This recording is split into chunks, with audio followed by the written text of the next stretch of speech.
تفضل. عموما انا دائما اقول للمشجع هلالي عندما تصعد مع الكابوس تتكلم احني ظهرك لصوتي، خلنا نسمعهم انينك انت وناديك الوضيع. يا اخي انت اخر من يتكلم عن الشرف، انت اخر من يتكلم عن النزاهه، انت اخر من يتكلم عن الكوره، انت اخر من يتكلم عن الرياضه الشريفه. يا اخي اقسم بعزه جلال الله، اقسم بعزه جلال الله انك اكره نادي في القاره الاسيويه، انك اكره نادي يا شيخ على مستوى العالم كله.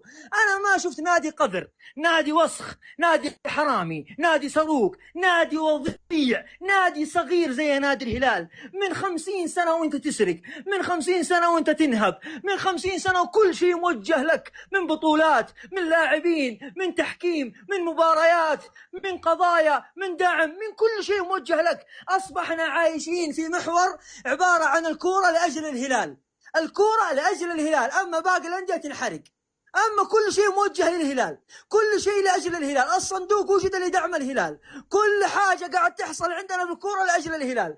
أنت حتى لما رحت خارجيا فشلتنا، أنت ما أنت مشرف الوطن، أنت قذر الوطن، أنت أدنى نادي في الوطن. أنت لما رحت برا فشلتنا. يا أخي راح الاتحاد، راح الأهلي، راح النصر، ما عمرنا سمعنا واحد يعيب في هذه الأندية، عمرنا ما سمعنا واحد يطلع قال عنهم حرامي، قال عنهم سروق. لكن أنت دني، ناديك دني. يا أخي أنت مكروه من كل مكان، أنت مكروه من الأهلاوي، من النصراوي، من الاتحادي، من القدساوي، من كل الأندية. يا أخي أنا عندي في القسط الحين في اتحادي وفي نصراوي وفي أهلاوي، كلهم يكرهوك. ليش؟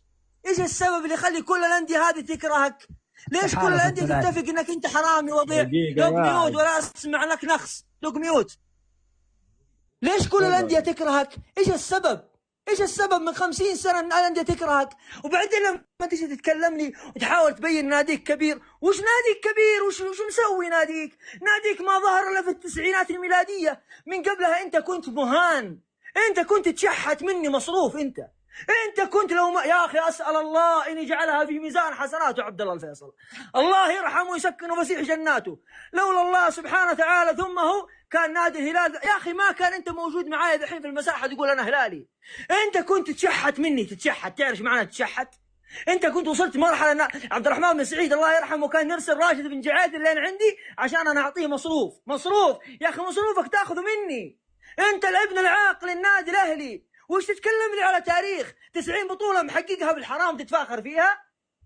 أنا لا أرى نادي الهلال من ضمن الأربعة الكبار، بل لا أرى نادي الهلال من ضمن الأندية المتوسطة، بل لا أرى نادي الهلال حتى من ضمن الأندية الصغيرة. والله يا إنه النجمة تاريخه أشرف من نادي الهلال، والله يا إنه نادي النجمة تاريخه أكبر من نادي الهلال، والله يا نادي النجمة إنه يمتلك تاريخ أفضل من نادي الهلال.